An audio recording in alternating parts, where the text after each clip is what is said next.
Turn around, piggy.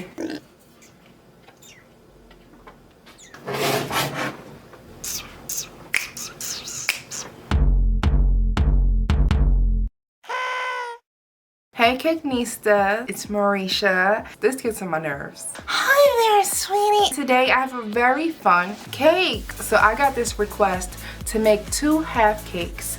One would be dedicated to a girl, one would be dedicated to a boy, and they turned 6 months old, so it's a half birthday. Twins. Oh my goodness. So in this video, we are going to make a pink pillow half cake.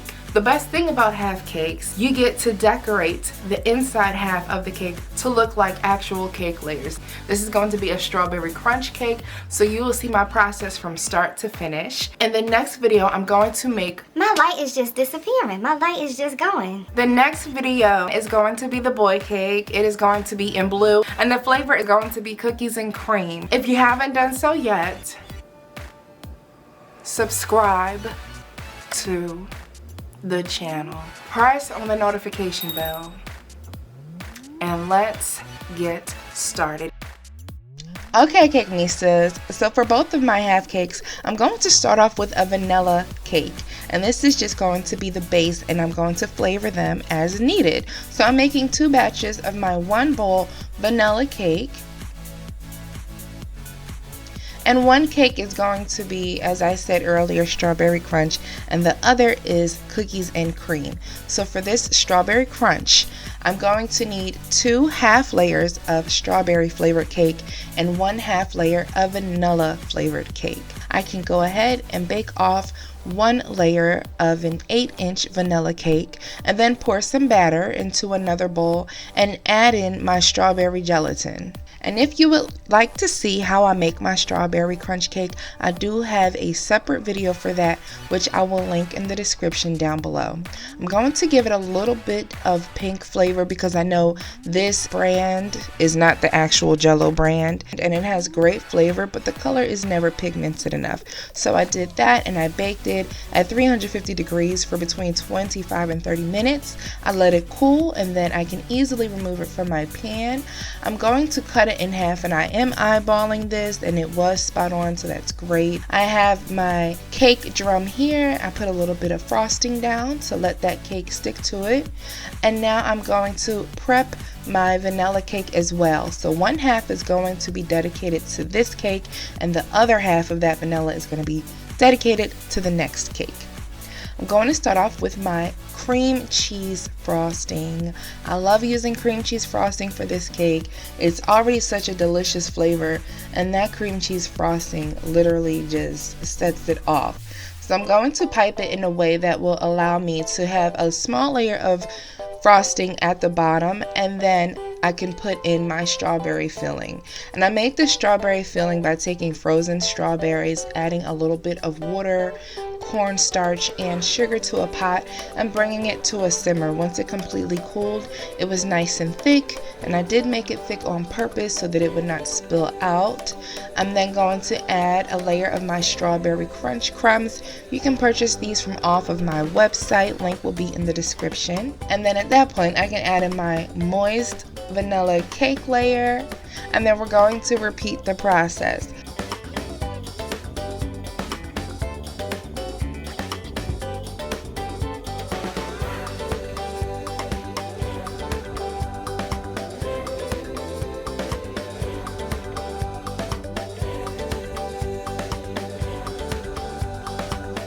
Once I apply this last layer of strawberry cake, I can now give my cake a crumb coat. That just means that you're applying a thin layer of frosting to trap in all of those crumbs so that you don't mess up that final layer of frosting. Now obviously this is a half of cake, which means that it isn't hardly as stable as a whole cake. So I did put a cake dowel through the center of the cake into the board so that I had something to hold on to, and it is still leaning to the left. This cake is giving me a serious shoulder lean, like it's in the club and it's not really trying to dance because it's too cool for all of that. Let's get you in the fridge so that this frosting can set up, and then we can do the final layer of frosting, get it back in the fridge, and that's where we are now. I really wanted to mimic the inside of the cake with the fondant, but I knew that having 2 layers of pink cake wouldn't look great because that pillow part is also pink. So I'm going to stick to my fondant cake layers looking like yellow cake with a vanilla and strawberry filling. So I've rolled out some pale yellow marshmallow fondant and I'm applying that to the flat side of the cake. I'm going to press it on there, and I did use a mist of water to make sure that the fondant adhered to my buttercream. I'm going to trim all of those edges with my pizza cutter, and then I'm going to take them away fully with my X-Acto knife. And we want nice clean edges. One thing that I was worried about was having the edge of that yellow fondant show through the pillow cake, so I made sure to make those edges as flat as possible. I am now marking where I want my filling layers to go, and I've rolled out some logs of white and red fondant. I'm going to apply the white fondant first, and I made sure to pinch the logs a little bit to give it some texture to look like a filling. And then after that, I'm going to apply my thinner red logs of fondant to be my strawberry filling.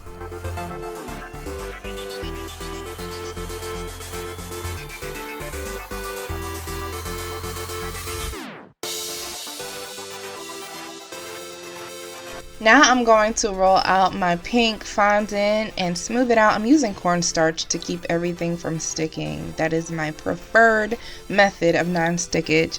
So then I'm going to apply this to the cake, trim away the excess, and you can see some dots in the fondant where I poked some holes. I never made those fondant holes close up. That is the one imperfection. It just drives me crazy, but it's okay. We're going to move past it. I'm taking extra care to press the top of the cake where those seams show underneath.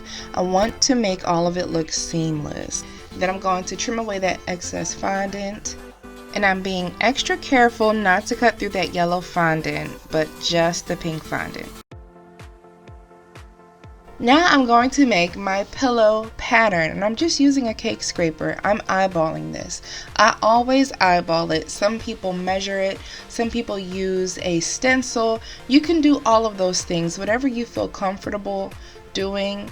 I rarely ever measure because it's my artwork, and I just love doing everything as by hand as possible unless it's just ridiculous.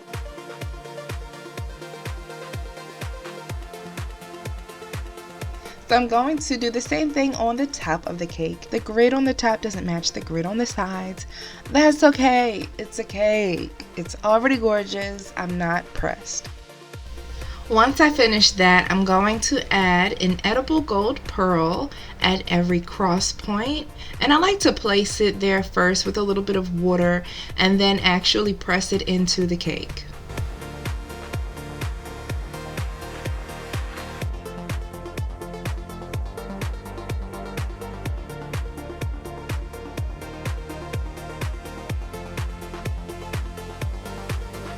At every cross point, you are also going to make your cross little cushion lines. That's what I call them, cross little cushion lines. You can Google that if you would like. Sometimes I add them on before, sometimes I add them on after my pearls. As long as you add them on. I forgot about them when I did my sister's baby shower pillow cake. It made all the difference. It looks great without it, but it looks realistic with it. It just makes it look super cushiony and fluffy, like you could just jump on it. So now this cake is going to get a pearl border. I'm using my pearl silicone mold, and I initially did this with yellow fondant. I took that away and I did white fondant instead because I'm going to paint it gold, and I just didn't want to add any extra yellow to the border.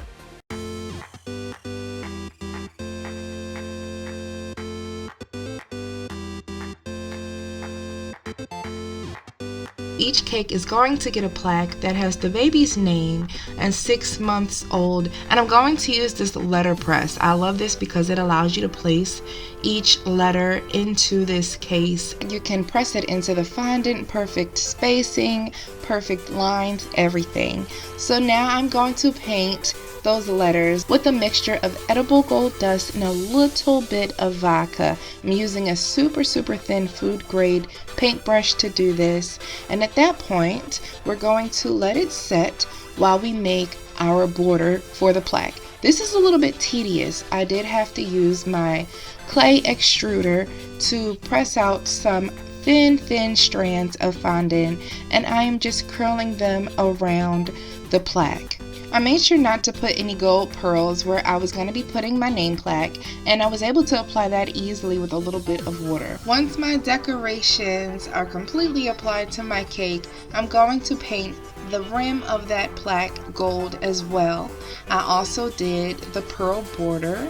I let everything set, and then I finished this cake off with a crown topper. Is it not giving princess royalty? Okay.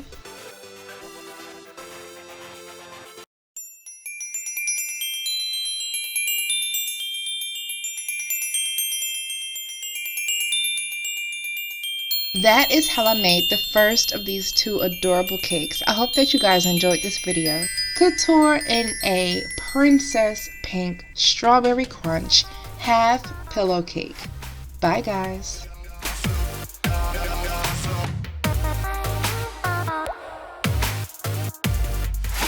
Definitely stay tuned for the second video that is coming out very shortly, where I actually show you guys how to make that support within the cake. Once I added that frosting, it started to kind of lean. It was doing like a lean with it, rock with it thing, and I was like, we're not there anymore. We're not doing that. That was like 2007. Let's pick a cakenista or a cakenista comment, shall we? The cakenista comment of the day is going to go to Nini. Nini says, when the camera goes out, oh.